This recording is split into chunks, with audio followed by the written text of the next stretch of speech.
Hold on a sec.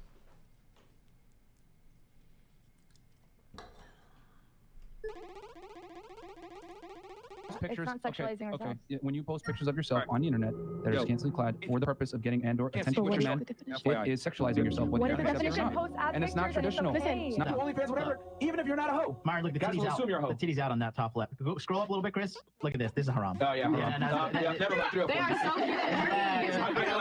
Never mind. Streets. Walker. Yeah, street. She says she's for the streets. Clips out of context is what you do when you try to run with a Out narrative. of context? What the fuck do you need? As I told you before. Okay, so after you called her a hoe and said you're for the streets, you said psych? No. What I'm telling you is I was like, oh, well, with this profile, you got to get to know the girl, right? So here's what I want to say. Because you're trying to run with this narrative of like, blah, blah, blah, right? Blah, blah, blah. Refresh the situation, right? Because you brought up the Asian girl. Fresh used to literally vlog a girl on his other channel every day, but he had to stop that shit because people started getting weird and sending girls weird messages, etc. Yeah. So he's with different women every day. That's not one of his main No, goals. he's not. That's a concept to you because yes, bro. Many girls have met his mom. If I'm gonna break the fucking bubble to you, I'm sure that's true. Walter, you do not strike me as a dude who brings girls around your mama So I'm easily. gonna say it for him. Look, many girls have met his mom. That's number one. You have Is to that stop right, doing- Walter? Hold on, that's a funny thing. Walter, how many girls meeting your mom? Damn. Many girls have met his mom. Okay, How so many that's girls not. meeting your mom? Walter, respect her time. Respect your mama's time, man. He exposed me just though. He just exposed me. Yeah, Fuck. like Snitch. 5 girls have met his mom, bro. So nice try. So number wait, two- hold on. This is good. Why isn't it exposed, Walter? Because I don't want that. He's a fed though. Give him some bread. You're trying to use that to support your claim that that's his main girl. I'm trying to tell you, all girls meet his The mom. game is to be sold, not told. You understand, Ethan? You understand that typical game. Keep selling dreams to these girls, bro. It is what it is. Wait, what did you say, Walter? The game is to be sold, not told. But isn't your whole show telling the game? Isn't that what your whole fucking show is? What do you mean? No, to you. Oh, You to me, because I'm married with kids. Lame. Yeah. Like I'm a loser married with kids. Once again, Successful. but you can't put that on me because I don't do that right now. Yeah, I mean, if we want to talk about girls, why is your girlfriend going to the gym right now? My wife. Why going to the gym? Yeah, why is she going ahead and starting to work out now? Why would your significant other want to be healthy? Oh, now she wants to be healthy. Oh, whoa! Every girl that goes to the gym is gonna cheat. Because you want to bring my chicken. Wait, your girlfriend's constantly at the gym. Both of y'all girlfriends are at the gym. It's a wrap. What? Walter, your girlfriend works out all the time. Who? Oh, dude, you guys are like a comedy duo. No, You guys are my like who's on third? Who? She goes with Girlfriend? me. What? I don't know where. When? I just told you. My wife is due, and my wife who's working out to cheat on me is Do they just do your wife is going to the gym, so she must be cheating on you bit? actually due to have a baby in less than a month. Third baby, by the way. Third baby. A boy. 3 boys. Can I get a big ups for my sperm? Telltale signs. A woman leaving a man and she starts going to the gym. It's very well documented. I'm just telling you. Is it very well documented? Is there a study on that? Women that start going to the gym leave their husbands? Pictures like that. Go ahead and have Man, for you. I was just saying, you guys. Pictures of herself in the gym and stuff like that, man. You might want to watch out. And here's the other thing too, because you want to mention with Angie. Is having 3 kids a telltale sign of leaving a man? She switched everything up. Hold on, Ethan. We'll let you talk, bro. Yeah. So again, okay. Once she got with me, she switched everything up. And I'm in an open relationship. I do you're what I not. want. She's monogamous to me. No, I'm open on my end. She's closed on her end. Okay. That's I know a lie. How's that a lie? Because I know you guys are cute and you love your girlfriends. He packs my condoms. You guys, it's just part of your business. Nice try, Ethan. Again, ow. Well, that's what you say. You guys have a nice rehearsed thing to sell it to your audience. But you love your girlfriend. I love that for you guys. If you're not aware, Give it up, love. You guys have the two wonderful.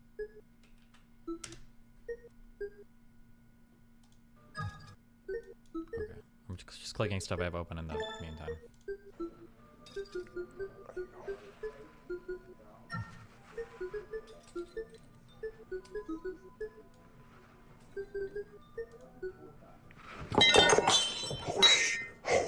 Oh my God. Oh, sorry. I forgot that was her life. Oh my God, I'm so sorry. Is he doing an Apple Vision? Yeah, it must be, right? Oh my God. Sorry, I knocked everything over. Did you see the Saint Sinner review your video with Candace? Yeah, I watched like 2 minutes of it. I got mind fucked. He is a grifter now, but I see it. He's a grifter and a scam artist. That is what he does. Yeah, he is. When he was reviewing my video with Candace, I don't know if it's just because he hates her more than me. His brain switched into like completely reasonable, logical, like everything. I was like, wait, what? Who is this? Is this the same Marquette or whatever? Yeah, everything he was saying is like completely on point and correct. And I'm like, wait, what the fuck? I don't know if it's just he hates Candace or if it's a different channel that he does it on. What does he call these, like Red Pill Saiyan? I think he spells it weird. Is it this? Oh no, he doesn't.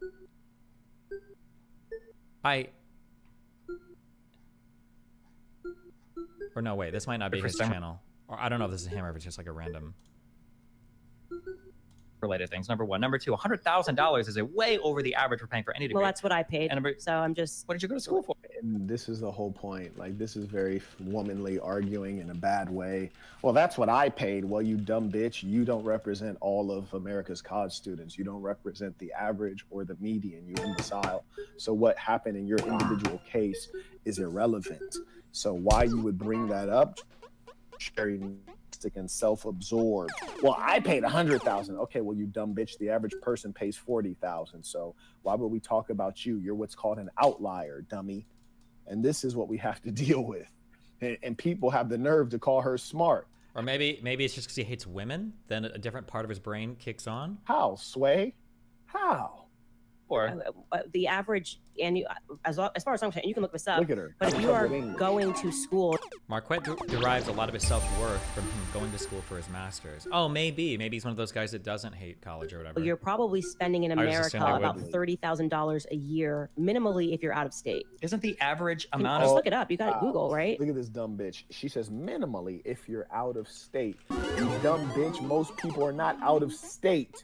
Most people are not going to college out of state. That's the minority. So what she's doing right now is she's trying to misconstrue things intentionally just so that she can be right. Yeah, she's misinforming us just so she can be right. That's that. He tried to own you on that college shit, remember? That doesn't mean that he values college. It just means he was making fun of me for being a music school dropout. No, that doesn't necessarily communicate that he values college or not. You know, it really shows integrity when you can back down and say, you know what? I misspoke or I misstated that. I wasn't right. You're right. It's okay. Pathetic. This is the sticker price. Nobody pays this for school. You've got Pell Grants, you've got different types of students. That's a fact. Destiny's correct, but let's see if he's smart enough to point out that the overwhelming majority of people are not out of state. You've got tons of different scholarship initiatives. Very few people So actually pay I'm any of right, this but you're price. trying to make me wrong. No, you're wrong. So No, I hold on, paid wait, that you're right. price. No, what I'm I saying paid is that price, so what I'm I saying- paid back my loan. So you're not going to convince me that very few people. It literally does show that he values college. No, it doesn't. What are you talking about? If I don't think there's any value in being a priest, but somebody went to preschool and they flunked out or dropped out, and I want to ad hom and attack the person over failing preschool, that doesn't mean that I think there's a lot of value in going to preschool. It just means you're trying to look for an own on the other person. What are you talking about? People are paying this. My sisters paid that price, and they paid back. So you're just saying, like, and yeah. This is what you guys watch. She's using examples of me and my sister. Wow, Tondo, thanks for the 156 for your host. Wow. Honestly, this is why I don't fear dying, because I should not have to exist on the planet Earth with these personalities. Jesus, I really hates Candace.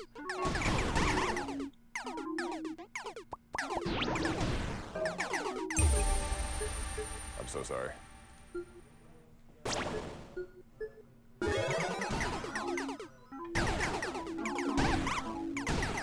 I'm sorry.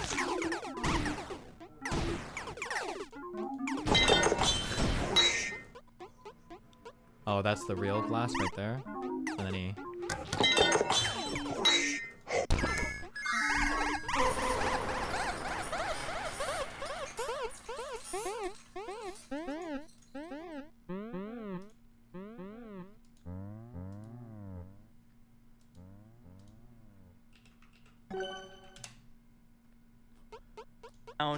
This video literally nuke the Gaza Strip and kill 2 million people. I don't know if that would help his agenda. He's right. It would qualify as a Holocaust.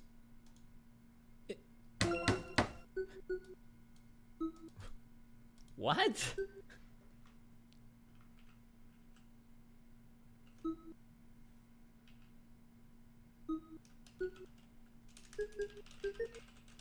Wow.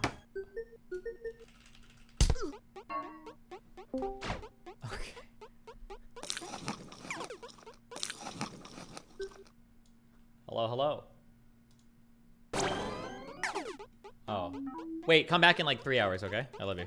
Okay. Bye. Ladies, and you want to treat them right, and I think that's great. And they're It's a both wrap. beautiful. to It's a me. wrap. Listen, You're trying so hard. if you're not aware, we travel a lot. We're here in Miami. We do double dates all the time. Walter, you've had sex with 1,000 women, you claim. Maybe it could be more. Because a lot of people don't know. The point is, though, Ethan, you don't know how we operate. You just assume because that's all you do. You haven't. Assume So everything. you've had sex with 1,000 women, and then Myron, you've had sex with, was it like 450 or something about that? You have the exact number, like 450. Yeah, it's like four something. It's like You almost. count each one? That's creepy.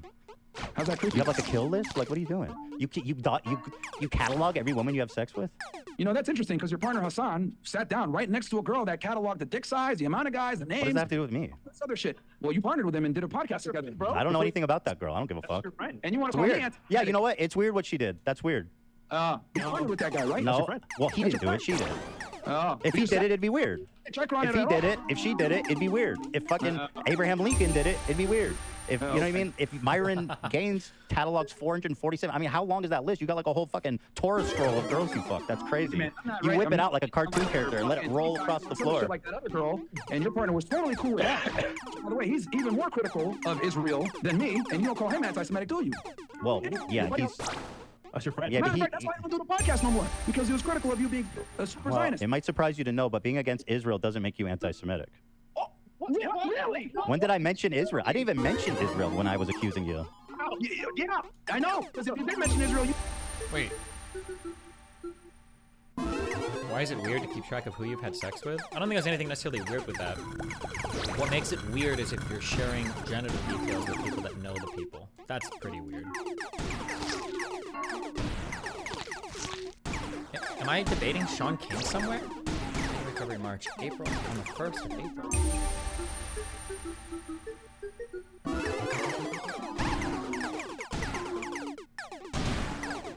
It's a shitpost retard. Oh, I don't fucking know. April 1st. Oh, can you do April Fool's jokes beforehand? I don't think it works that way, but okay. You would know that that's what I'm critical of. Not Jewish people. The nation of Israel is what I'm critical of. So now... What's the joke? Yeah, I don't know. How is that a joke? So Hassan is anti-Semitic? Cool. Neither am I. And he says way more stuff than I do about that conflict. What has he said about the movie Europa? What? Did you watch it? You're so funny. I mean, listen, I haven't read Mein Kampf, but Look at what they said underneath. Upon completion of the debate, all participants will be executed. That was a different tweeter, wasn't it? This is a different guy. Okay, I don't know. I know it's not good. It's a wrap. Have you read Mein Kampf? How do you know it's bad? Have I read Mein Kampf? Yeah. No, I haven't read it. Then is Mein Kampf a bad book? Is it? I don't know. No, you tell us. Have you read this? You should read it. Oh yeah, I mean, it's about Hitler. It's about Hitler's dreams of basically world domination, and that Jews are the root of all the world's problems. It's a prelude to the Holocaust. Did you read it? What do you think about No, it? I man? literally started this conversation with say I haven't read it, Walter. So then, what are we talking about it? Okay. What the? You're like a goldfish, bro. How are you a podcaster? No, I've been meaning to ask you this. Coconuts. Of all the professionals, the fact that you're actually a podcaster blows my fucking mind. All I'm going to say is if you're going to call me anti-Semitic for being critical of Israel, then you got to call your friend. I didn't criticize you for saying one thing about Israel, man. You're conflating you being a neo-Nazi with being a critic of Israel, and it's stupid. Well, that's what I'm critical of is Israel. So clearly I'm not anti-Semitic by your logic. Thanks. God, you are really dense. I'm not dense at all. I'm just saying, like... I don't even know. Okay, you got me. You got me, buddy. Again, I'd be really careful on answering questions. I don't know what Mein Kampf is about. Do you? Like, I don't know how much of Mein Kampf is dedicated to anti-Semitism versus Hitler's general anxieties or issues relating to his own life versus history of Germany. Is Mein Kampf... my understanding is I don't think Mein Kampf is just a whole book about Jews, right? Pretty sure there's a lot of other stuff written in here as well, no? But I don't know. I'm not sure. Because it's... Yeah, he tried his coup bullshit. He got imprisoned. I think they released him... because of political pressure? I don't even remember why. How long even is this? 720 pages? Is it like triple space? In the house of my parents. Years of study and suffering in Vienna. Holy shit. artist or writer.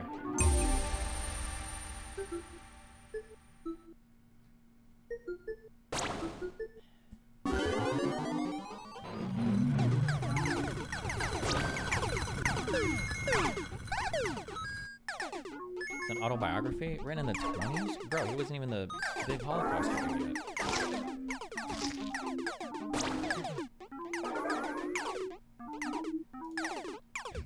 So, Okay, all right, okay, what so else? just Because my girlfriend has my condom, so we're in an open relationship. I know you're saying like that's. Yeah, I don't do that. Yeah, please. I feel like any guy that thinks he's in a one-sided open relationship is probably in a two-sided one. That'd be my assumption, but I don't know, man.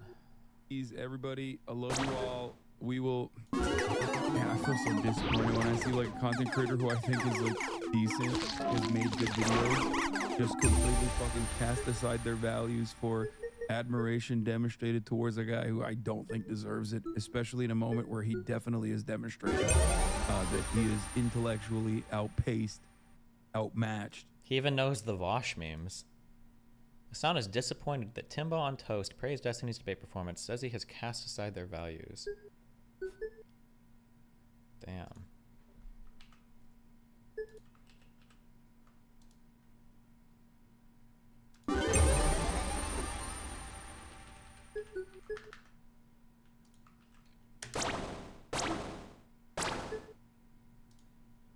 If I don't know if Jim Crow would have qualified for apartheid. That doesn't make it any less. Excuse me, Finkelstein. I'm talking right now. Excuse me, Finkelstein. Talking to your friend over here. I don't know if it would qualify as the crime of apartheid. Just like if. Do you see what just happened there? So cute. I just posted a clip. Why did you link me this? Why would I just want to watch a clip of myself reacting to it? I was here for this twice.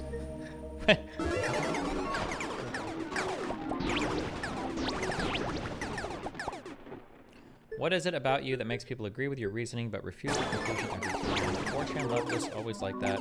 Well, because a lot of people, unfortunately, probably even a lot of my own audience, people will agree with my conclusion, and if they like the conclusion, they'll pretend to agree with the reasoning. They don't really care about the reasoning. They're just agree with the conclusion. But then when I do a conclusion they don't like, then they'll, kind of works that way. Now, if I don't get elected, it's going to be a bloodbath for the whole. That's going to be the least of it. It's going to be a bloodbath for the country. That'll be the least of it. It's a wild statement, but it's a 9-second clip as well, which is kind of annoying.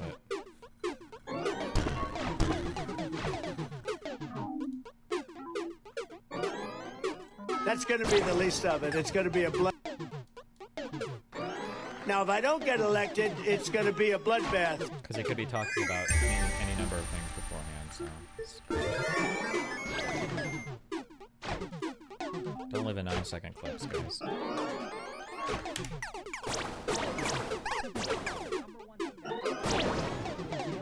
The number one thing that correlates. Oh, we're doing no volume. With male suicide. So the number one thing that correlates with male suicide is not depression. This is super scary. There's one study I saw recently that suggests that 50% of men who kill themselves have no history or evidence of mental illness. And this, I believe the statistic in my clinical practice because I know what depression looks like. I know what bipolar disorder looks like. And half the men that I work with, at least, are not actually mentally ill. See, mental illness means a pathology of the mind, which means that the mind is malfunctioning. Most of the suicidal men that I work with, their mind isn't malfunctioning. They genuinely have a life that is no longer worth living. They're looking at things and objectively realizing that there's no way out of this situation. So they turn to suicide. So I know it's kind of like a very controversial statement, but I think that's what my clinical practice has shown, and there's some research to back it up.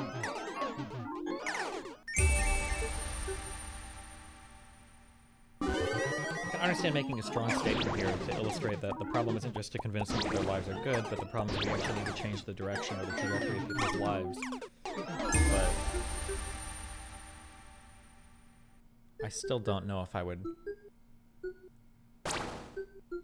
I feel like if you're committing suicide, except for in exceptional circumstances, I feel like there has to be a mental illness at play. Except for in like exceptional circumstances.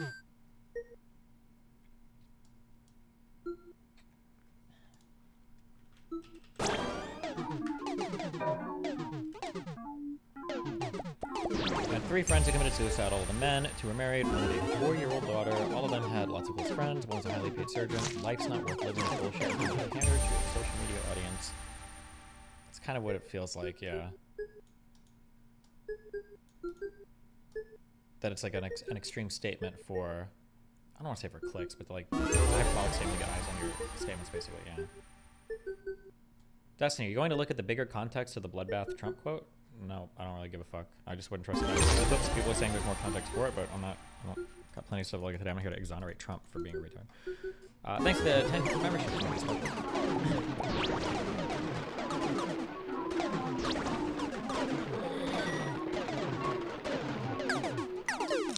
Sounds like a fulfillment issue. Yeah, it sounds like if you're in an area, so like for instance, I believe that people can get to a point to where their life is not worth living. But in order for you to think that your life is not worth living, I think you have to have like some kind of mental illness going on. Except for, like I said, in some circumstances, like if you've got extreme failing health, such that you're just like in pain all the time. Like I said, there's some exceptions that I can understand, but for the most part, I don't think. I think it means life's not worth living is a conclusion people arrive at after a lot of thought rather than a malfunction brain. I disagree. I don't think that's the case. Something is fucked in your brain then, because there's just not, humans acclimate, a healthy brain acclimates to an unbelievable amount of stuff.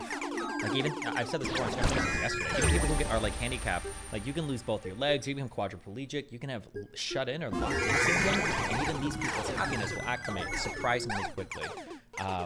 So the idea that you've done some rational analysis of your life, and like, wow, I need to kill myself. Something is not working here. I think something is not working here.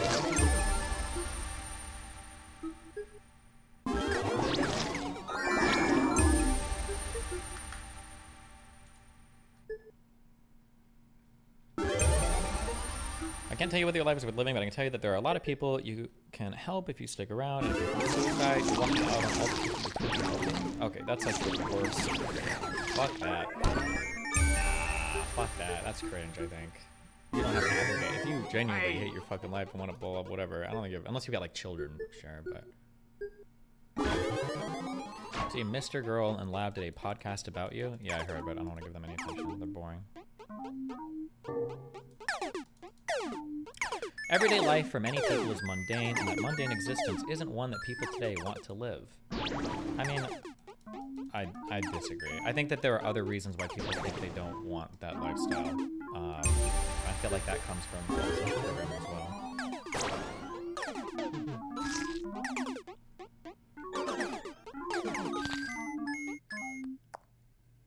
Literally the first topic you guys talked about in your second session, I wonder if his opinion has changed. There might be, if we watch the rest of the video around this, maybe he pads us out a bit more. What could be an example of a rational suicide? I think most of it would come down to like medical stuff. Like if you legitimately had like chronic pain and it was making you miserable for the rest of your life or something, then I could understand if you wanted to die.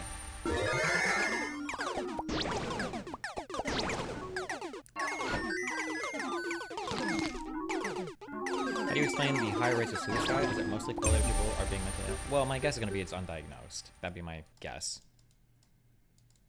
That the depression is undiagnosed. So it wouldn't surprise me if most people who kill themselves aren't diagnosed with depression, but they probably have something else going on. They just don't have diagnosed, and you can't really autopsy a person's brain for. Yeah, so I think the main thing that I look at is. Oh God, this is old as fuck. 3 years ago. Here's a video if you want it. No, I'm good. I don't watch this. Okay. So except the rest of life will be miserable and lonely whilst watching everyone else have kids and wives and live happy lives whilst being a loser working for $18 an hour at a dead-end job. Yeah, I think that there's like other stuff. I mean, like there are other things you can do with your life. I just, the problem is that I think the thing that would drive you to suicide there isn't like a rational analysis of your life. It's that there's other things socially that are pushing you to feel unfulfilled or unhappy or something else like that, I think. That's like the issue. Because, so for instance, like the easiest example of this is what you might consider a mundane, horrible life. A lot of people throughout time and history, and even on the planet today, would kill to be in your position. Like if you were to go to some kid in some fucked country where it's either starving or ravaged by civil wars or the standards of living are so low, and they're like, listen, you can swap places with this American person, but I gotta warn you, your life is going to be quite mundane. They'll be like, okay, and like I'll do that in a heartbeat, right? So I think that if you feel suicidal, it's not because you're doing some rational analysis. There's a lot of like social factors at play here too. Not to say that doesn't make the social factors fake. Like, you can still definitely have those feelings, and the social factors are willing to drive you in that direction. But, yeah.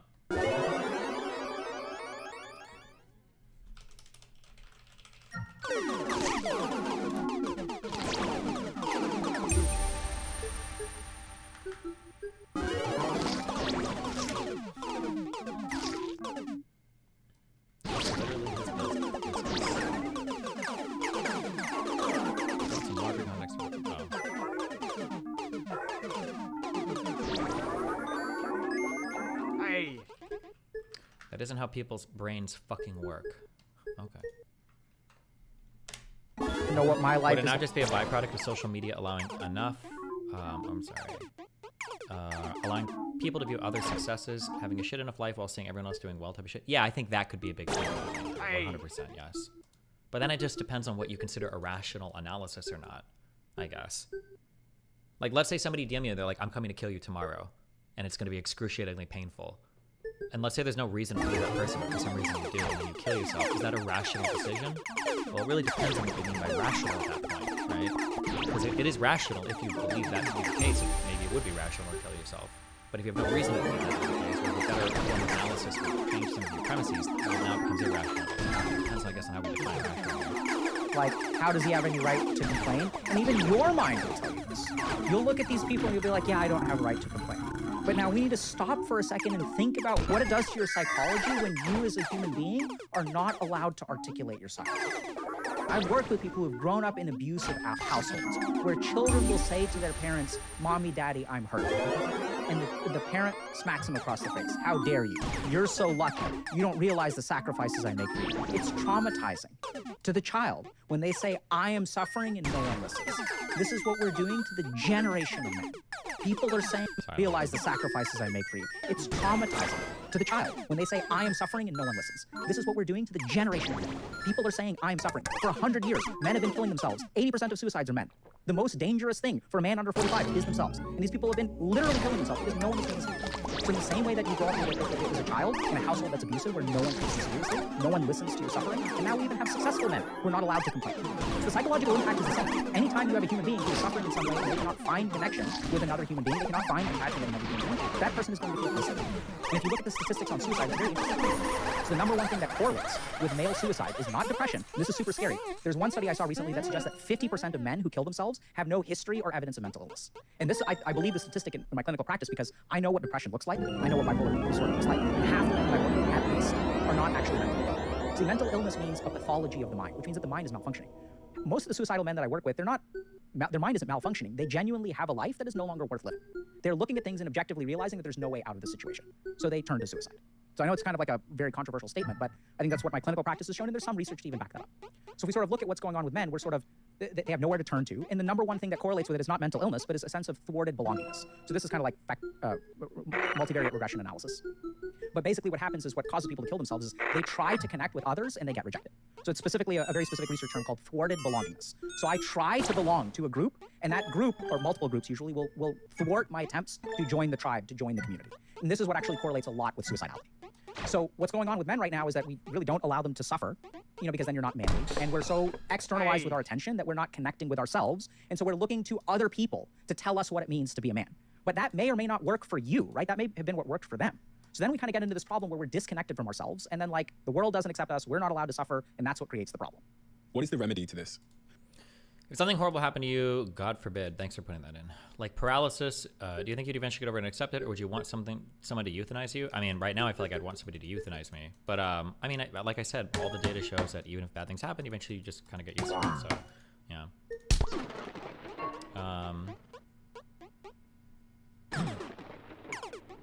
Yeah, I feel like we really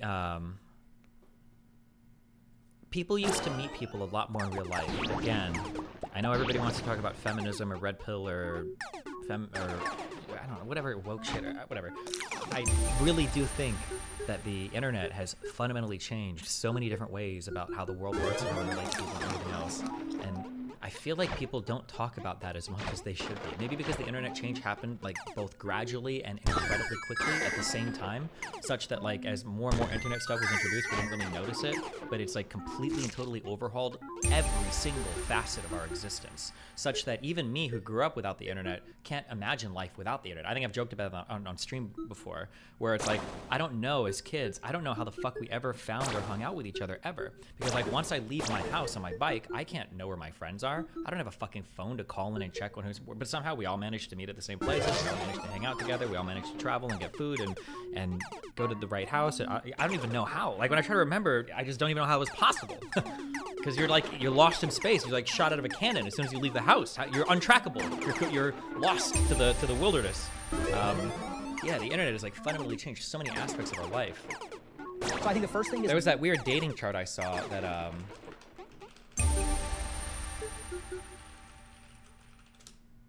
where so many different ways of meeting people are now just being exchanged for online stuff. This goes to 2017. This is a statistic. I don't know where this study comes from, but like I should like dig into this and look at like real research and see what the actual shit says. But I see like stuff like this posted over and over and over again. That meeting through friends always used to be the most common way. You see friends of friends is how you meet like dating partners. But this online stuff is just dwarfing like everything. This was the most like extreme one that I saw recently. Oh no, this was the most extreme one I saw recently. This is showing like around 60% of people are now meeting online first.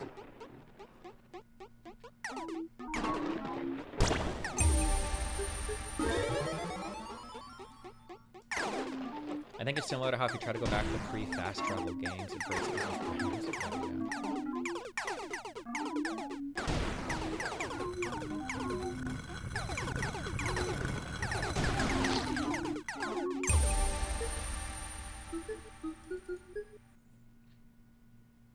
no opinion laid it off well.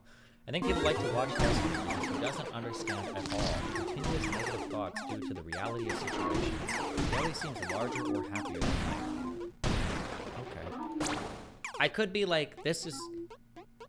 There are a variety of reasons why what I'm about to say could be wrong, namely due to the fact that men don't share feelings with each other. That is possible. But I will say that of all the areas that I've gravitated between in my life, between working poor people, middle class people, and wealthy people, the most suicidal people that I ever knew, ever, were middle class and upper middle class kids. Always. It was always those people. Now, it could be that working poor people are also super suicidal and they just don't talk about it as much, or because in those environments it was a lot of men, so they didn't talk about it as much. But like girls who had double doctor parents or lawyers for families or whatever in high school and college and shit, these were always the people who were talking about suicidal, who were on Prozac, all these things that they were talking about. More so than when I worked at like McDonald's, or the casino, or the carpet cleaning job. I never heard those types of conversations there ever. You kind of just like did your shit, and it was just like what it was. Now, but again, it could be that maybe people in those situations just don't talk about it as much, and maybe people more in school did.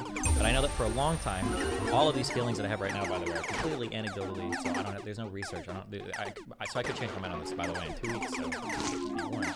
But I feel like, in my mind, I feel like. Feeling bad, I'm not saying like clinical depression, but in my mind, feeling really shit about your life is the product of two things. It's the product of comparison, and it's the product of, I was gonna say boredom, but I would say more specifically like lack of fulfillment. Lack of fulfillment / boredom. Maybe three things. Those feel to me like the biggest products of, or depression is like a product of those things. Not depression, I'm sorry. Feeling really shit about your life, yeah.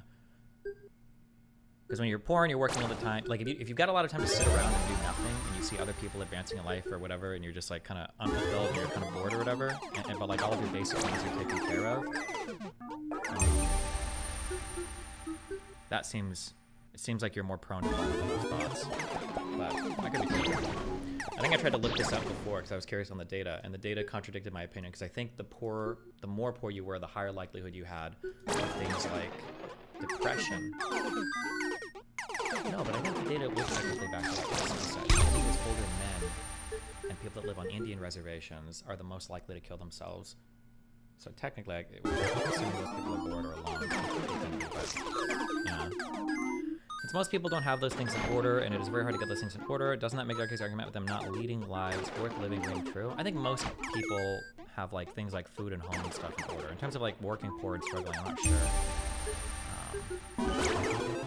But it's also weird too, because we're talking about, I think we have to be careful when we conflate things, because right now Dr. K is talking about, I don't know if he's talking about all men or young men. It sounds like he's talking about young men. When we cite suicide statistics, we look at how men are dramatically killing themselves more than women. I think that's largely because of men over 40. Suicidality by age and gender? I think, let me see what I can see with this.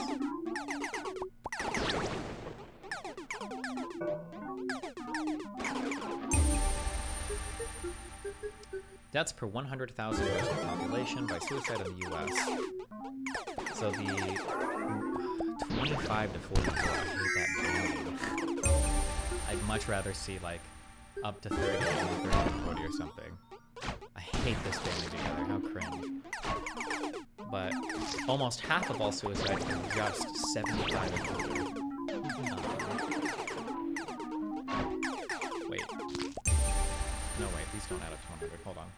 This is deaths per 100,000 residents. I'm sorry. Can I see this percentage-wise? 50. This would be 54. This would be 54. This would be 40.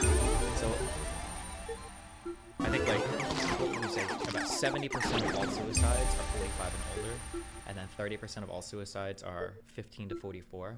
I bet that this skews up as you get older. This would largely be because of loneliness. That's what I've read that, but I don't think in a study, I think just in articles, that if you're a man, especially if you get divorced, or if the kids move out, or your wife or your widow and nothing's going on in your life, you just kind of die because you just kill yourself because you're like fucked. Because I think men have a really hard time building social networks and building up friendships and everything, whereas women tend to do a lot better at that. Women do it so much better than if you're a man. One of the, no, I'm not gonna say one of the best things, but I think the good thing you can do for your health as a man is just getting married. Because men that are married tend to commit less crime, men that are married tend to live longer and healthier lives, and this is probably causally linked because when you take a man who gets divorced, he'll go back to being unhealthy or having a higher propensity for crime and shit. So it's not just like, oh, well, healthy and men that don't commit crime tend to get married more, although that's really part of it. But even if you break that link and they get divorced or widowed, then I think that the criminality rates increase and the depression or loneliness rates, suicide rates increase. But look at figure 2.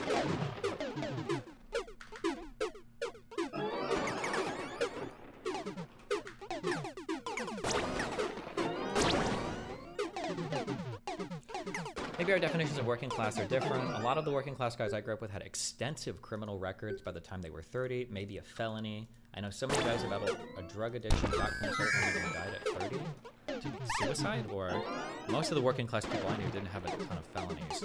I don't know if I knew anybody with felonies. I think working class and like criminal background are two different things. I don't think those always go together.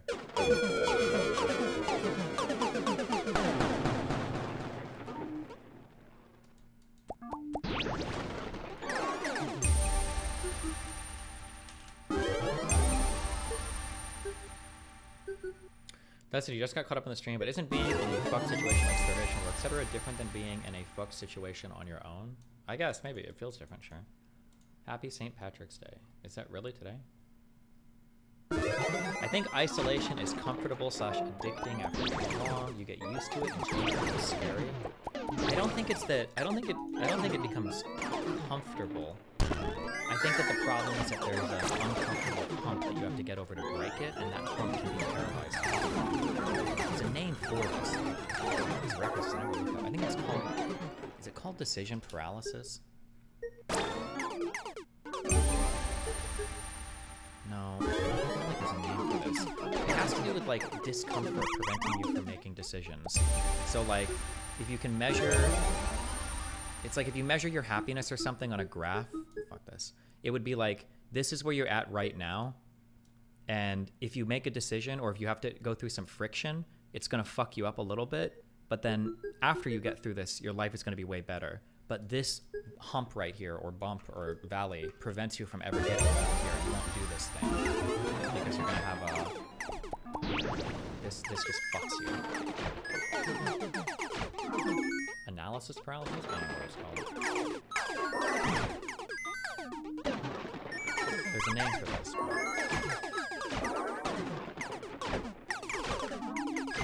It's hard to break the mold of isolation. Incredibly difficult. I feel like the problem with isolation isn't that it's hard to break isolation. Breaking isolation is probably actually really easy. I think the problem is the people that tend to get isolated are that way because of a long life of a lack of development of certain types of skills to not be isolated. Like if you take a relatively social person and you stick them in a new city or some area, they'll probably make friends. They'll probably go out and be okay. But if you take like a person who's lived as a very isolated person their whole life and you give them like 5 or 10 friends and eventually they lose those to attrition or whatever over time, they won't make new friends. I think the issue is the skills and everything you develop along the way just aren't there for people that are super isolated. And then I think the really difficult thing is once you're out of school and once you're out of like childhood shit where you're forced to be around people, if you haven't developed those skills yet, you're really, really, really fucked. Because now the only friends you could possibly get are coworker friends. And then depending on how your job is set up, you might just be completely fucked. How fast can you learn those skills? I don't know. I feel like you learn those skills over your entire childhood, adolescence. And then if you don't have them by the time you're graduating college or in the work world, you're in dire straits.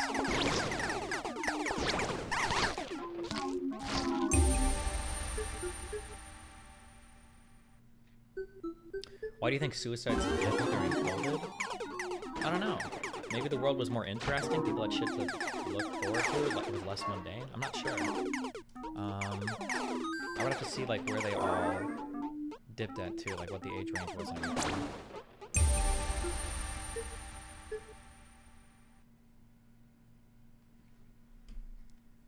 Then isn't what Dr. K said making sense if you haven't developed those skills? Yeah, kind of. I feel like sometimes people look at... People have a particular thing they don't like. So in this case, it might be wokeism or feminism, and they want to use that to explain all the ills of the world. So they say, oh, like young men aren't being spoken to by all of these people, which is kind of true. But I don't think that that's why people feel so horrible, that they just need like a role model in social media. I think it has to do with how rapidly and insanely the landscape of our world has changed. It's changed a lot. The internet and cell phones have fundamentally altered literally every single part of your life. Every single part of your life is fundamentally changed in ways that make it unrecognizable to how we live even 20 years ago. Unrecognizable. Like, you don't understand, when we played games as kids, we would like have like a fantasy of like, imagine how sick it would be to have like an actual mini-map of your life. Every single person has one on your phone. Like, stuff like that. You just don't even realize how you can communicate anybody. I can take phone calls on my watch. Your whole life is just so crazy changed. We're talking about 9,000, 10,000 people right now all across the world on social media. Like, yeah, everything's just so unbelievably changed.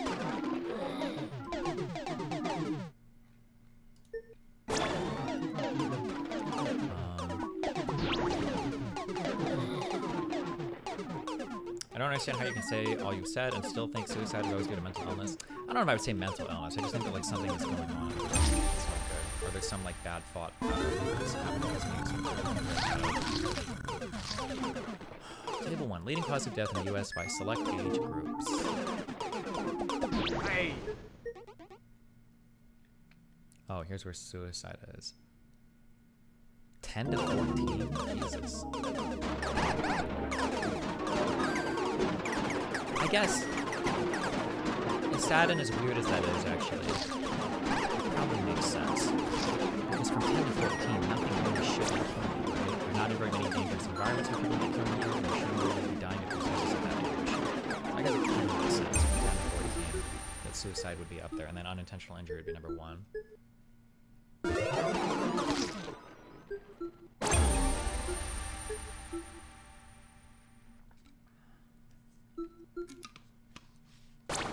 How do you think your piano learning would have changed if you would have been diagnosed/medicated for ADHD sooner?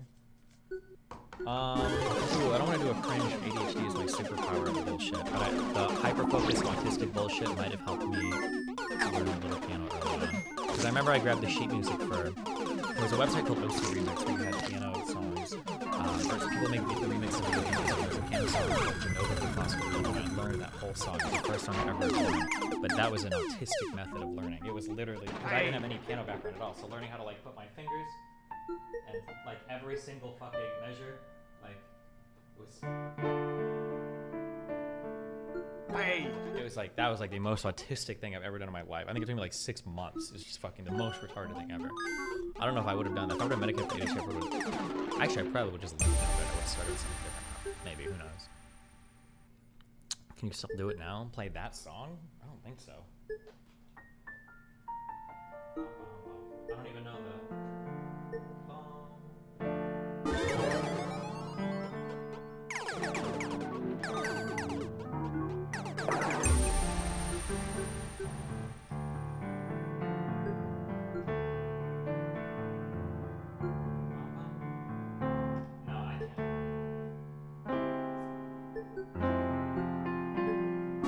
If I saw the music, I could probably relearn it pretty quickly, I think, but it would take me a long time.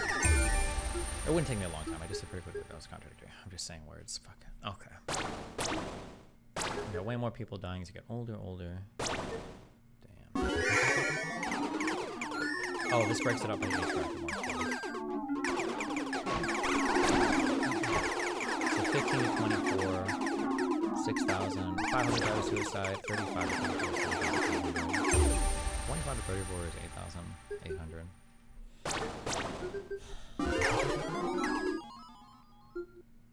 What are the nicest sounding harmonies to play on the piano? What are the nicest sounding harmonies to you on the piano? A major third, but an octave portion of that. Oh, that's probably the nicest. Everybody likes tenths, right? Are you sure you're not dismissing wokeness as contributing too quickly because you don't care as much about being manly as other men, meaning you don't relate as much? I don't know if... It's hard to tease out like how much being manly is an important thing, because it depends on what we mean even by being manly. I don't even know what that means when people say that anymore, because people have such wildly different views.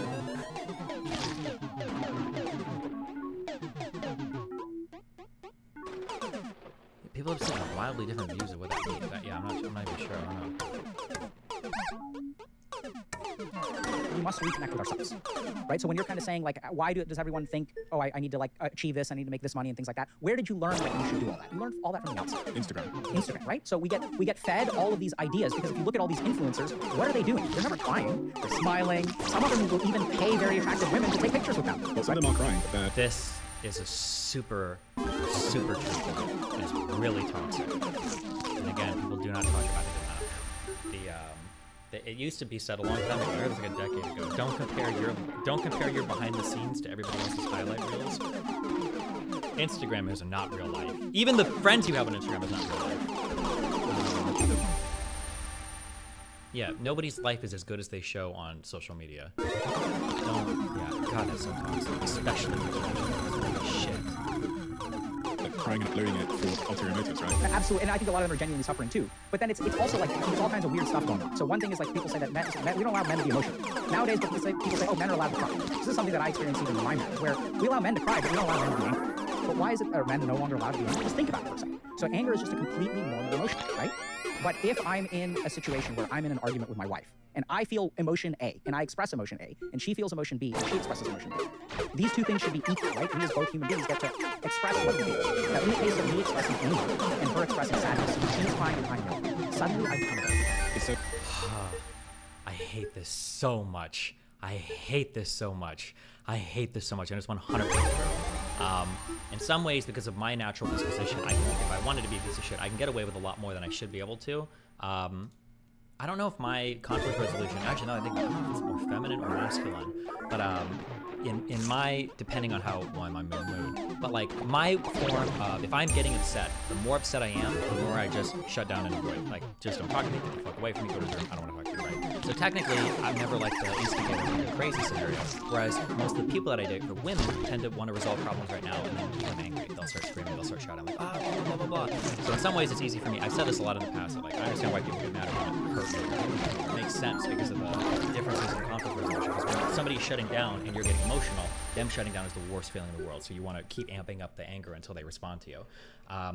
But then if you are a guy and you're shouting at a girl, or like if you're both in an argument and you're upset and the girl is crying and the guy is shouting, the guy is automatically the villain. That is such an unbelievably frustrating dynamic, because anytime you're having a fight with a friend or somebody else is witnessing and then the girl is like crying and then you're angry and you're shouting, she's automatically in the right. You lose. You completely lost. Nothing is more disarming in a fight than those tears. You have no weapon and now and not only have you lost the fight, you're actually the fucking bad guy. And the most frustrating thing there is that, and this was why so many of mine, the last 2 years with Melina, I repeated this line over and over again, although she never gave a fuck and it never mattered. But I'd constantly be like, listen, if you're upset at me, you have to talk to somebody else.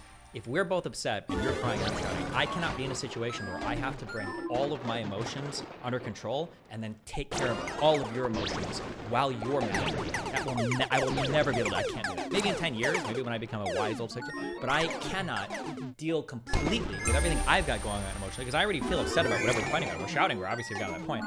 The fact that the guy is expected to 100% take care of all of his emotions and everything out of wraps, and then take care of the woman's emotions, and that usually involves some amount of like admitting you're wrong or seeing their side of the argument more than they see yours. That's way too much. I can't do that. It's like it's a parental role. I hate that. I can never do that. I will never do that. I'll never do it in one. I have to take care of both ends of the emotional fight. I fucking hate that. But if you're the guy, again, and you're angry or shouting, you're automatically seen as being so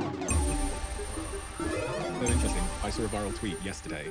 It was someone Googling, my wife is yelling at me, what should I do? And then my husband is yelling at me, what should I do? When they Googled, my husband is yelling at me, what should I do? Domestic violence helpline comes up. It's like a Google pop-up. When you Google, my wife is yelling at me, what should I do? Nothing comes up. Because obviously, as you said, in the case of villainization, I know wow, I already think it's a pure fat that most domestic violence comes from men.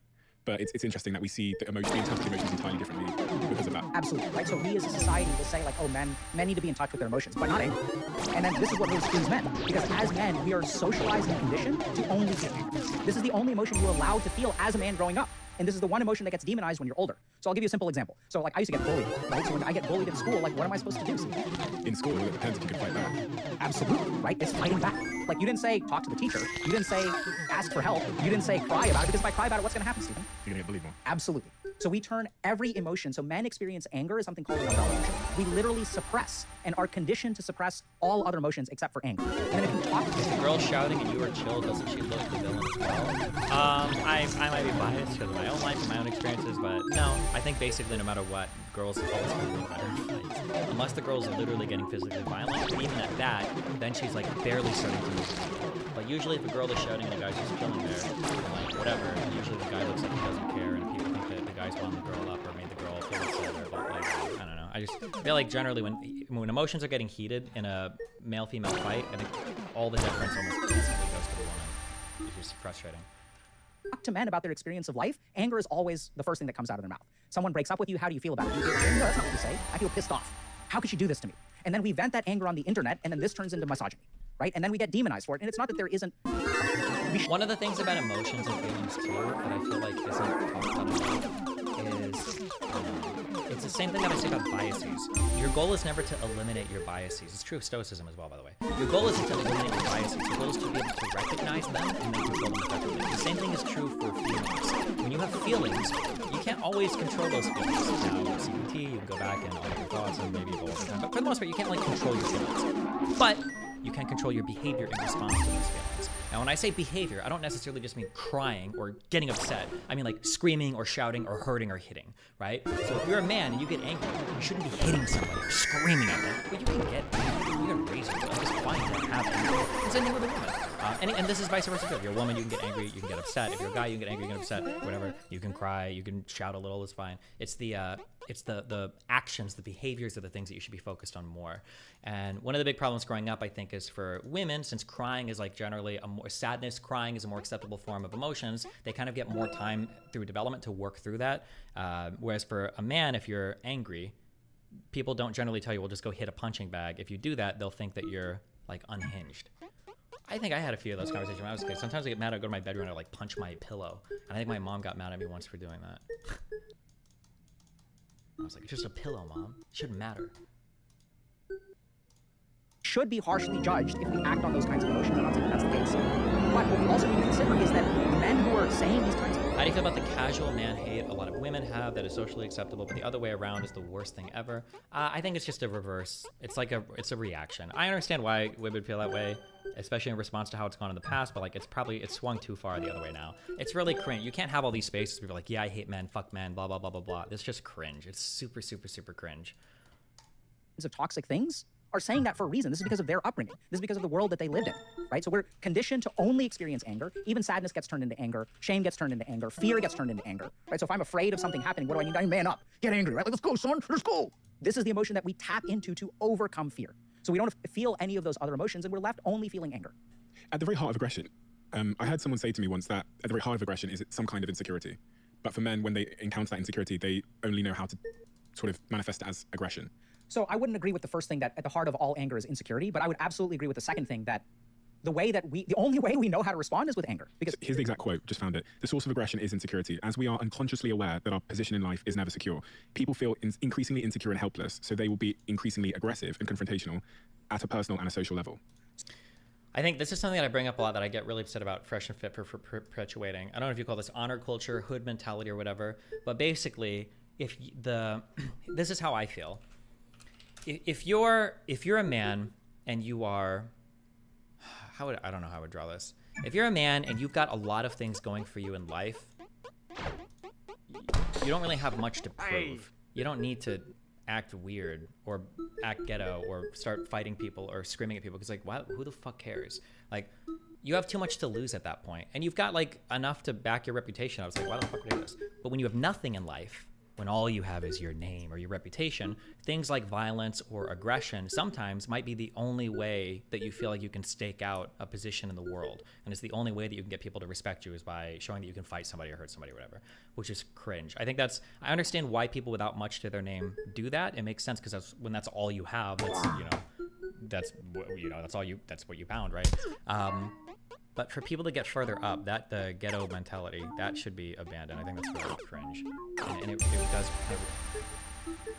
So let's tunnel down into that for a second. Okay, so I think that is true on some level, but also I would disagree. So the first thing is that we have parts of our brain, even animals feel anger. But I think that like when two dogs are fighting over territory, I don't think that that's born of some kind of identity of insecurity, right? So if we really look at like the evolutionary purpose of anger, this is my opinion, is that anger is the emotion that we feel to protect our territory. It's a protective emotion.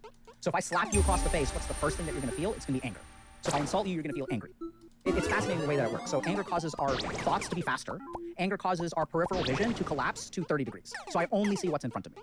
And it also makes me less sensitive to pain. So like my nociceptors will actually like start to be suppressed when I feel angry, right? So if I get into a fight, I'm gonna feel it tomorrow, but like while I'm getting hit, I'm not gonna feel it. So I don't think it's born of all insecurity. I think anger is simply an evolutionary response. It's something that we experience to protect ourselves. That's why we feel angry, right? So if I attack baby bear, mama bear is gonna come out angry. So it's really a protective emotion. Now, I agree with the second part of the statement 100%, that when we feel insecure, especially as men, the only way we are taught to deal with our problems is through anger, right? So if I'm feeling insecure, if I'm feeling ashamed of myself, someone's bullying me, what do? I put them in their place, right? I don't try to make peace. I don't complain to someone because no one's gonna take me seriously, right? I have to stand up for myself. So we've got the first point there about how we remedy this challenge, which is about self-expression, more self-expression, that's what I heard. Not self-expression, introspection. Introspection, getting to know ourselves. Right, so it's very simple. So if you How is it just a ghetto thing? That makes it sound like only black people act ghoulish. I mean, you could call it a trailer park thing too. I'm sure it happens there as well. Look at your idea of what it means to be a man. What percentage of that idea comes out? Destiny, I know you find it stupid and cringe, but some of us with much to lose would risk it regardless. It's an honor code that you might find ghetto, but it supersedes material wealth. It might supersede material wealth, but it is beneath any other value or virtue that you could have as a man. The easiest thing that a man can do is fight. It is the lowest class, lowest status, least respectful thing that you can ever do in your life. It's one of the easiest things. Men have killed other men through all of human history. Not as many have become educated, not as many have become leaders, not as many have been able to take care of their families or protect their loved ones or contribute something to society or do something. Fighting is one of the baser, lower, most animalistic, barbaric things that you can do. There's nothing respectful about it. There's nothing impressive about it. More often than not, leads to your own detriment and the detriment to people around you. It's selfish.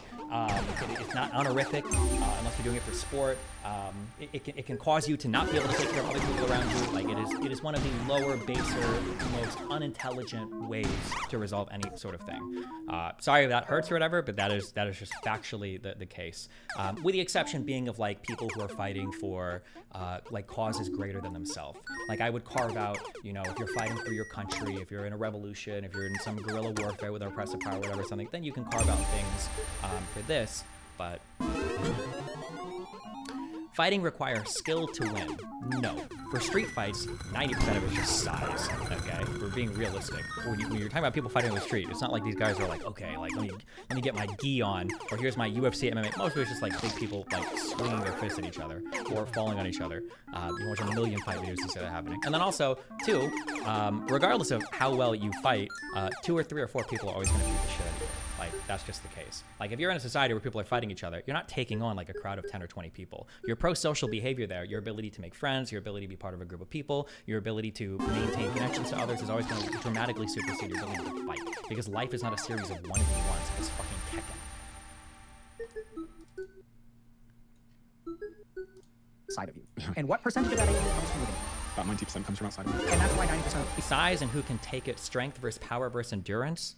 Yeah, most fights are ended with a sucker punch. What are you talking about, dog? Like,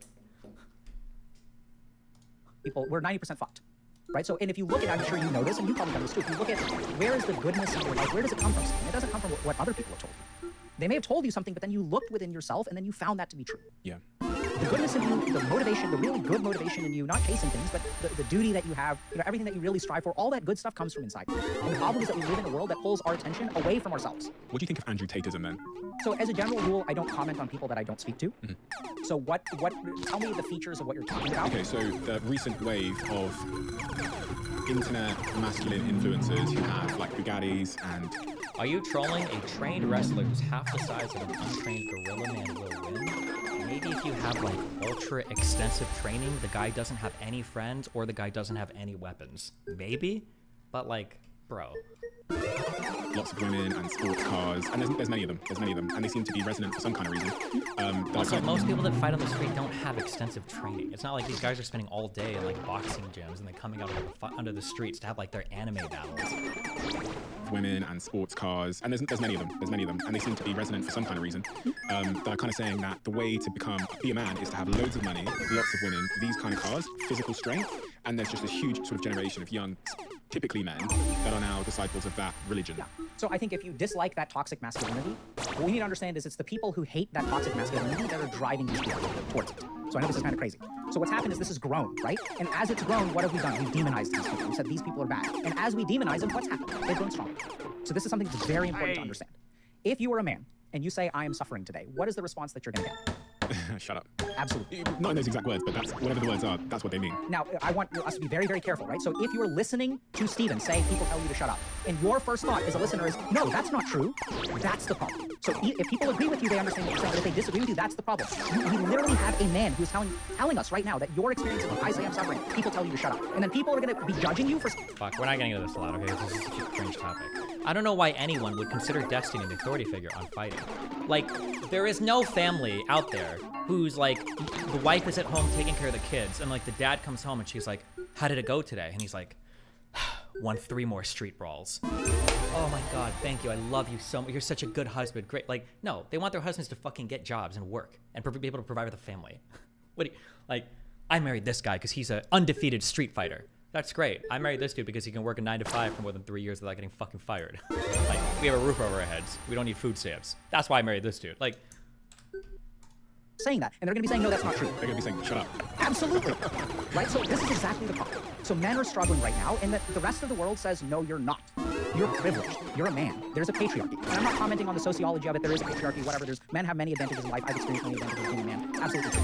Let's not go there. I'm talking about the individual experience of men. So there's one group of people on the planet. At Destiny, you say that your pro-social abilities matter in societies with violence. Don't you see way more that the most ruthless schizos rise to the top in violent societies? Pro-social behavior doesn't even matter there. That's I don't know firsthand shit about gangs because obviously I've never been in one. But like my guess is going to be that in gangs, there's probably a fuck ton of pro-social behavior. This is why you tend to like wear similar clothes, you hang out with similar friends, you go out, you do fucking graffiti and shit together, you all hang out together. That like, my understanding is, this was the case with the KKK, I'm sure it's the case with gangs too, that if you're part of a gang, being in a gang doesn't mean that you're like, okay guys, on Saturday, we meet at 1 a.m. on this corner and we go gangbang, we go shoot fucking people up, we murder people. Gangs are probably, it's your groups of friends, it's people that you hang out with, it's people that you see all the time, it's people's houses you go to, it's like, it's a whole bunch of social behavior that's shared, and unfortunately, for better or worse, there's like violence and drug trade and whatever depending where you live, that might be part of it, but a gang is more than just like your combat unit that you sign up to go out and do war with on Saturday nights and then you never see them otherwise. Who says, yes, your life will suck? And that's these toxic masculine people. They're the only people that truly validate men's experiences. Because everyone else says, why are you complaining? And these guys say, yeah, you're a fucking loser. What are you going to do about it? They at least meet you where you're at. And they say, yes, your life is hard, and I will show you a way to make it better. Whereas the rest of the world says, no, your life isn't hard. What are you complaining about? And I've seen this as a doctor. I've seen patients who are complaining about pain. Women who are complaining. Oh, he's taking this side because he can't fight and won't let it make him feel less manly. Yes. That's actually what's going on. It's a giant cope. And I realized that the only value that I can contribute to the world is going out to fight people with my fists. And now I'm trying to cope and say that, like, fuck, well, since I don't do that, these other things I have must be better. Listen, whatever you want to think, you can think it. The rest of the world thinks you're a loser. And even people in your community want you to get out and not be a loser. So, but listen, whatever you think, knock yourself out. Complaining about pain because don't knock yourself out, knock your opponent out. Have an internal bleed within the wall of their uterus that cannot get detected. And they're saying, I'm hurting, I'm hurting, I'm hurting, and we ignore this person's pain. And that's when things go wrong. So for years and years and years, we have ignored the struggles of men. And there's one group on the planet who accepts them with open arms. And the more that we demonize them, so when someone starts believing this toxic masculinity, what is the response? Do people ever ask, like, help me understand what your life is like? Like, what do you like about this person? Because everyone's going to them for a reason, but we never bother to ask. Why are you listening to this person? What does this mean to you? We see this post all the time in our community. My boyfriend is getting into this stuff. My son is getting this stuff. How do I stop it? Hold on a second. Don't try to stop it. Understand it first. Because everyone's trying to stop it, and no one is bothering to listen to what the experience of these men are. And that's why it's getting worse and worse and worse as we try to stop it. So if I'm the mother of a son who is watching a lot of these sort of toxic male influences online, what would be a better approach versus just banning the computer and telling them that that's toxic and not keeping it? Help me understand what you like about this. What is it like to be a man in today's day and age? How do you feel about yourself? How does it feel knowing that 70 to 80% of women want you to make more money than them, and yet 60% of people who graduate from college are women? So men are living in a world today. I think that number for the women wanting the guys to make more money, I think that's down to roughly. It used to be really high, but the number has gradually gone down over time as things have changed. Expectations to meet. And so, like, what is it like to be someone who fundamentally has no chance of succeeding? Like, these are the kinds of things that you need to say to them. You need to give them an alternate place to go where they can be heard and helped, supported, and understood.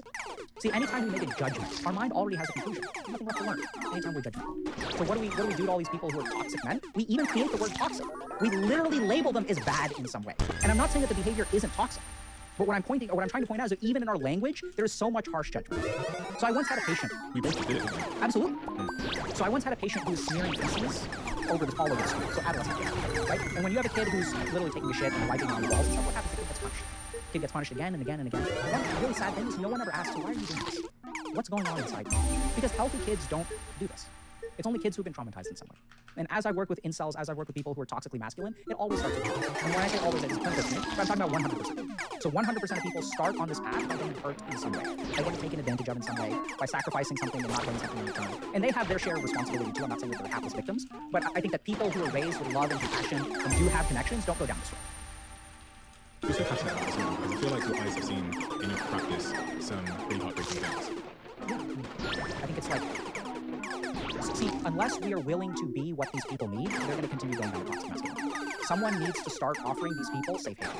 No matter what they say, or not no matter, I think there should be consequences for actions, but so this is as someone who's worked in a jail, right? So this is what's kind of interesting to think about. People will judge me for talking to or even trying to support people who are toxically masculine. And they're like, oh my God, you're such an asshole. You're giving these people a platform. How could you make the world a worse place? And then I tell them I worked in a jail for 3 months. They're like, oh, look at you. You're so compassionate. You're working with these people who are like criminals. And like, oh my God. I don't think they realize that anyone you see on social media is 10 times better than the people that I worked with in jail. These are people who are actual pedophiles, actual rapists, right? Not just talking about it. Maybe the people on social media are too. I don't know. And so it's really interesting the way that our mind automatically judges things. And so if we really want to fix this problem, and I think we need to fix this problem, it's just my take. I mean, I'm not I'm a big fan of like compassion and trying to support other human beings. I'm not saying that that's always the right answer. And sometimes you may need things like war or violence or whatever, maybe causes for it. But generally speaking, I think that like demonizing these people isn't working. Is there anything else that we haven't covered in the remedies to this sort of male crisis? Why do you think people are attracted more to gotchas like whatever podcast rather than looking for something like, okay, this seems to have actual understanding of the subject? It's nice to have like snappy, easy, quick answers to things rather than doing a lot of other work because that's cringe. Kind of like why people want, you know, like a bad diet or a bad workout program rather than just like going to the gym or eating less food or changing how you eat. I think people are always drawn towards that kind of stuff. And then there's the added thing now that everything also has to play into whatever worldwide ideology you have. Like every single part of your life is now a part of your fucking political ideology. It feels like that's different than it used to be. I'm trying to think if I'm like recent biasing this or not, but I feel like back in the day, every single thing you did wasn't like a reflection of your political ideology. Like if you went to the gym, it didn't necessarily mean you were a Democrat or Republican, or it didn't necessarily mean you were a straight boy or a conservative outlet. Like, it was like different. But now it feels like every single fucking thing in your life has to play in your political ideology. I don't know. Maybe it used to be like that. I feel like it's gotten worse. But, hi, what's up, babe? Okay. Hi. How are you? Pretty good. Are you still streaming? Yeah. What have you guys been doing on stream today? Reading that Benny Morris chapter where you get the transfer was inevitable sentence from. Just read the whole chapter. Finally, do you finally understand that it was Weizmann and Herzl that said at the very beginning that every single Arab Palestinian will be transferred out of the mandatory area? You got through that? You finally understand? I got into a pretty wacky debate about the whole transfer policy. Yeah, there were claims made. Do you know about this? This? In what? Like the transfer or that chapter? Or? No, I haven't underread it, but yeah, there led to a pretty big debate about what transfer policy means and what how much premeditation and planning there was, and it just took some strange turns. Sorry, I'll send you a plan. You can just on your Discord. Oh, it is, but Oh, you're lucky I haven't hard blacklisted President Sunday yet. I heard you talking about it last night.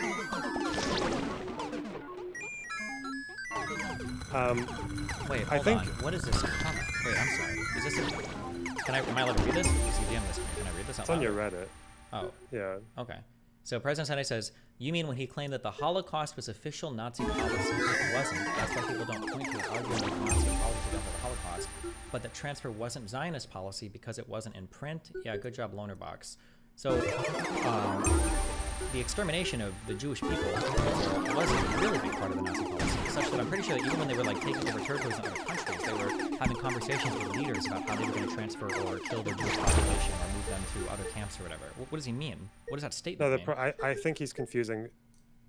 Or that it just wasn't in print? Official with public. Oh. I mean, it was also in print. There were documents all over the show. There wasn't a document directly all the way down. Yeah, that's what people. Was. But even then, like with enough circumstantial evidence, it's very clear that it was just given by word of mouth at some point, because there were a bunch of meetings where no minutes were taken. And this is such an easy. At some period after what? Yeah, it was just. Yeah. But I don't know. It was just. It just became a weird semantic debate about policy. So, one thing that's very frustrating to me when I do 2-on-2 debates is there are times when I want to ask a question and force an answer, but I can't hold people to it. Either my partner wants to talk or the other person wants to talk. But like the thing, if I was screaming at this person in a one-on-one debate, the question would be, okay, can you point out to me where the Nazis were willing to live with huge populations of Jewish people? And I would want an answer to that question. Because if there's no answer to that question, then how do you compare that to Jews and Arabs? There's no comparison. I don't understand how, even in the debate with Ween and Finkeldick, because neither of them would answer this question ever, well, Ween did with a jokingly horrible answer. My question was, how do you have Jews accepting a partition with 500,000 Jews and 400,000 Arabs living in one area if Jews never wanted to live with Arabs and wanted to expel them all? Finkel retard never answered. Ween said that, oh, well, they would eventually just expel them all because they're brown and nobody would care. Because it's inbuilt into being European and the colonizer, yeah. But there's no evidence on their side for Arabs accepting anything like that ever. And so, what? Yeah, no, it's like I was gonna say, I think, I feel like Benny Morris has never really gone through the process of summarizing what he's written in a 20-page chapter into like a 1-minute summary. Because I feel like the answers he was giving to, now having read the section they're talking about the transfer was inevitable, I feel like his answer to it wasn't really that clear. Like he was just kind of, I think he kept on trying to move the conversation onto the Arabs started the war and that's why it happened. But like the transfer was inevitable as part of the chapter. It's quite easy to just summarize it in saying that transfer was inevitable to some, like but the way it was advocated for took different forms. The first transfer, which absolutely was inevitable, was buying farmland and kicking farmers out. Yeah, but that's a word game that the pro-Palestinians play, because when they talk about transfer, they might retreat back there. That's not Billy. The real transfer they're talking about is the Nakba. And when people talk about the Nakba, they're not talking about the Sursak. Yeah, exactly. Yeah, that's why you would hold them to it, yeah. So you just say, like, yeah, transfer took different forms at different times alongside the papers. Even in the like 30s, the transfer that they were talking about then would have been an agreement between the British, the Jews, and the Arabs, because Arab leaders, like of Iraq and all that, were talking favorably about transfer agreements as well, because they didn't want the Arabs to be stuck in a Jewish state. Like, yeah. But then obviously in 48, it takes on like an active war, and then. But that's not what they were talking about in the 30s and 40s, so or early 40s. Yeah. It's just it's the problem with having like an actually like more nuanced opinion on it, because the cop out from the right wing Zionist end is to just say that they never like they asked Arabs to stay. They never ordered anything for expulsions top down. But then the problem is that it's very clear that so many of them wanted transfer to happen, and they were very happy to let it happen. Exactly, yeah. But that's like a really hard position for people, because people really want this to be very binary, very black and white, of like, did the Jews set out initially to top-down transfer? Like, the reality is, like, of course they welcomed it, obviously. Of course they, if the scenario would have presented itself, but like, they would have always had to deal with the realities on the ground, and like how much friction that would have caused is always going to be a consideration. But then the issue is, yeah, the Arabs always made it really easy for them to get exactly what they wanted. Wait, give me 32 seconds. Hold on a second.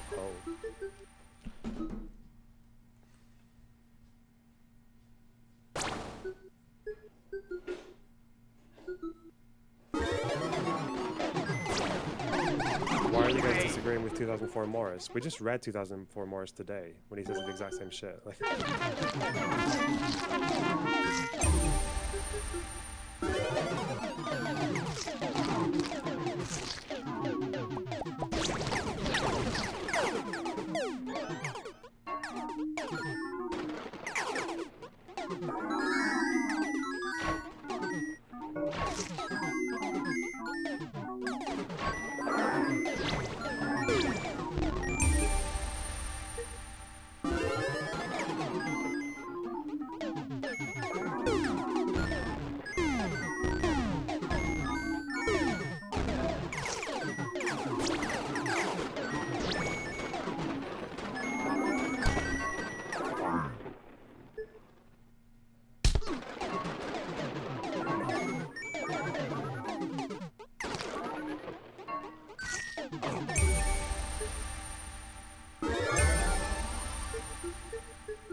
Do you know who Glub was in the 48? John Bagot Glub. He was Is he a British guy? Kind of like British guy who kind of led the Arab Legion in the 48 War. I might have read the name once, but I don't. He was like a, whatever the word is for Arab lover, like an Arab file or whatever, even though the Jordanians kind of hated him. Okay. I didn't know that he got shot in the jaw in World War I and survived. Okay. I don't know, people were just built differently back then. I don't know. Oh. Yeah. So, if you need any, like, anything in Israel, like, let me know.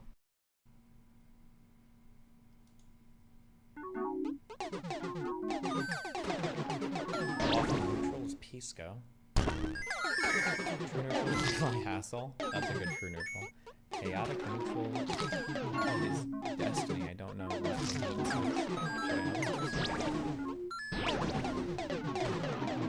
Lawful evil is President Sunday, I think. Is that who that is? That's you. Neutral evil is Rage Quit. Chaotic evil flattery.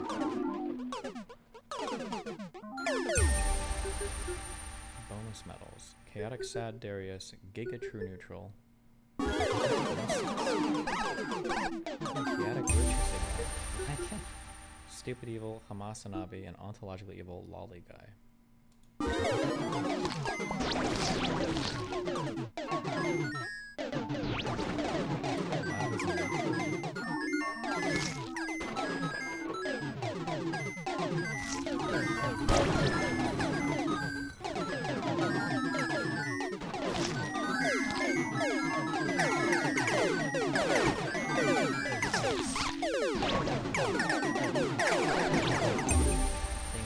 Destiny. Download a few weeks ago, I saw him in the Shapiro debate. Check out other debates.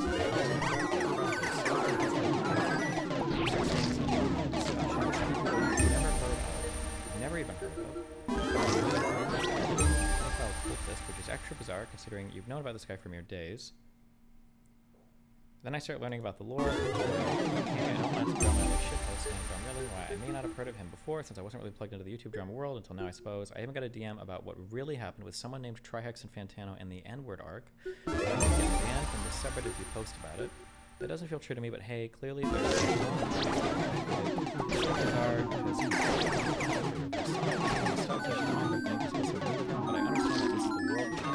habits, they're using it right. Fanbase / community, yeah. It's painful dick stuff. It's a shit show. Lots of those have been entertained all year. It's always like this. In conclusion, it's pretty obvious that 10 years from now, it's going to come out. It's going to be the most respected in America. Hopping in and something in the middle of this transition period.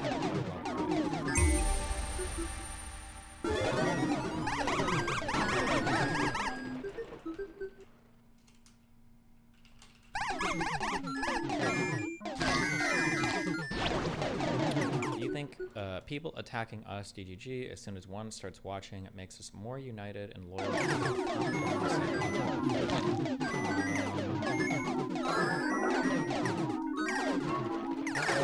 It's hard to say. One thing that is hard to balance is when you try to moderate your community by having like some sort of standard or code, it also makes it hard to it makes it hard when you're super restricted in how you fight with people. I got an interesting email. I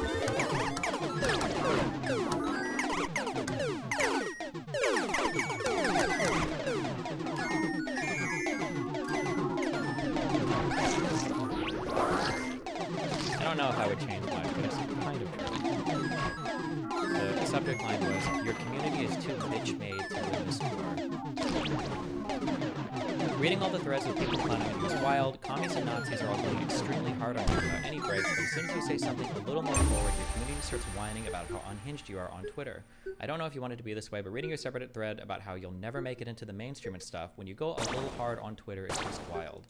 Isn't this supposed to be an edgy community? Why isn't they soy boys too scared to be a little more aggressive? I don't know, man. It's pretty sad how weak and pathetic they are. Motherfuckers go harder on Lycan, Pixie, Erudite, and other friends of the stream when they disagree with them. LeMayo, bro, something is wrong. You gotta fix this.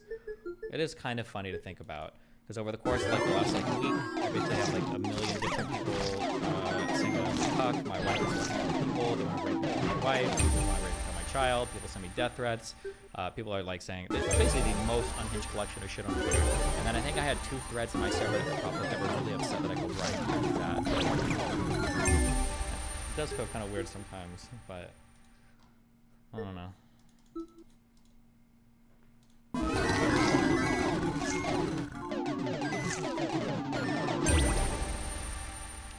It's probably better to hold ourselves first. It's just hard sometimes.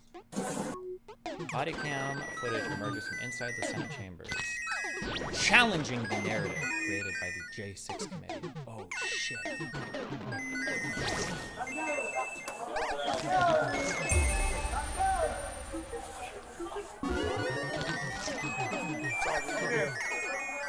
I'll be in time.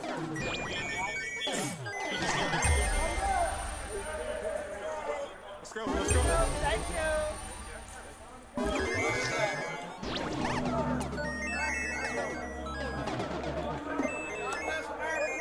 I don't understand what is the narrative that this is challenging?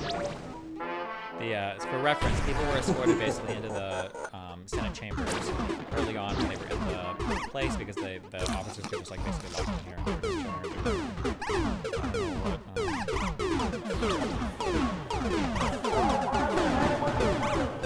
now it sounds like as they've handled the rest of the ride, they've like I guess.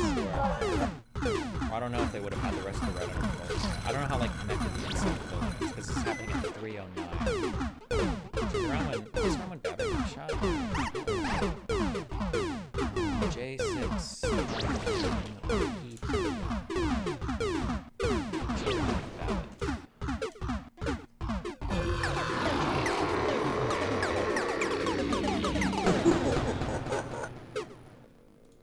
This is happening at 3:09. When does like the National Guard finally show up? Oh, 3:09. Former White House Chief of Staff Reince Priebus to current U.S. Meadows. Tell them to go home.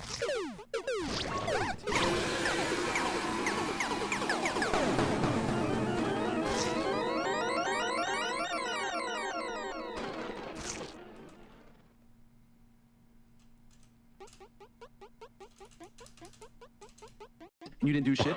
Accusations like that can tarnish your career. So I do document everything for that very reason. Okay, I'll ask you a question. Okay, so you don't believe my body counts either. That's fine. That's fine. That's fine. I find it weird. That's your comment. Qualifying to a man about my body count. That's weird, bro. Weird. So you think I got an 8 body count and you think Fresh has a 50 body count? Yes. You think we're Keep it that way, bro. Cool. Fantastic. Whatever you think, bro. That's awesome. 6 million? Whatever you think, bro. Whatever you think. Nice. Bring it back to the Holocaust. Bring it back to Holocaust denial. That's what's up.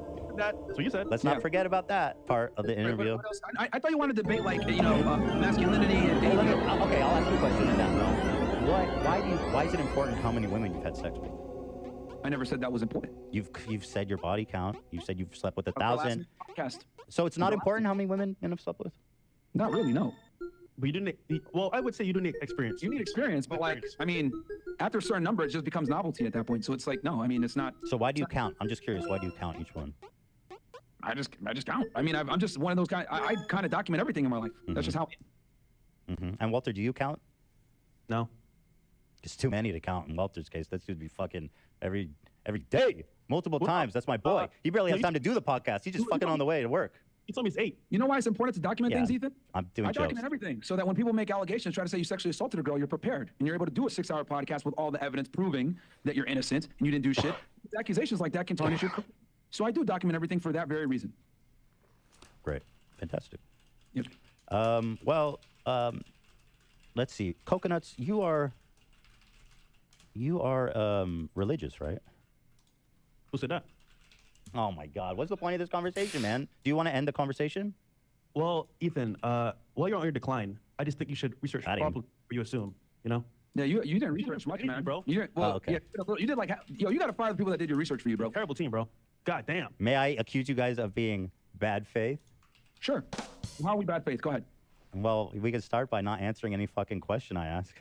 Oh, you answer every question I have with like, what do you think? That's like cowardly, lame convo. You guys suck. Myron, are you religious? No. Or sorry, not Myron. Walter, are you religious? What do you think? You look so silly. You know why I say that, Ethan? Because Why? if you do research, you would know what the answer is. I Why know would- what the answer is, dude, but What? that's part of No. having a conversation, No. man. No. Tell the audience what I am. Let's see how your assistants did. Let's see how they did. Tell them What is he? And we'll what tell I- you if you're right or wrong. Go ahead. Well, I see you're wearing a cross. Okay. I believe you come from a religious family, correct? Okay. I believe that you have a family member, a grandpa, or someone like that who's a pastor. No. I believe you might have been studying to become a pastor at some point. Yes. Okay. And I believe that I'm not 100% sure what your current status is with religion, and hence the question, my friend. Okay. Well, the answer is no. Okay. Very good. Cool. How fun was that? You're a thrill and a joy. It was great. You're so monotone. Thank you. You did answer the question. So you're not religious. You can't get mad at us because you've been a little ill-researched. So we kind of want to see how accurate you would be with that one. I mean, you guys say that, but I'm pretty spot on here. I wouldn't say you're spot on, man. Like you've got things way out of context, way off. Okay. You know, you literally said our body counts are 8 and 15, man. You're not spot on at all. That's just a joke. You know what I mean? I'm just goofing on you 8 and guys. 15, and then you also said that we're monogamous relationships and we're loving relationships with our girlfriends. Like, wait, what? We got and exposed. then you went ahead and said that I'm exposed for having a girlfriend when I have a weekly show where I call her my girlfriend on my True Crime chat. We literally play Overwatch together and stream. What are you talking about, dude? Like, everyone knows I got a girl. I've never hit that. You know how I know it's bad? Well, you guys have seen the movie. What's a better source than asking you guys?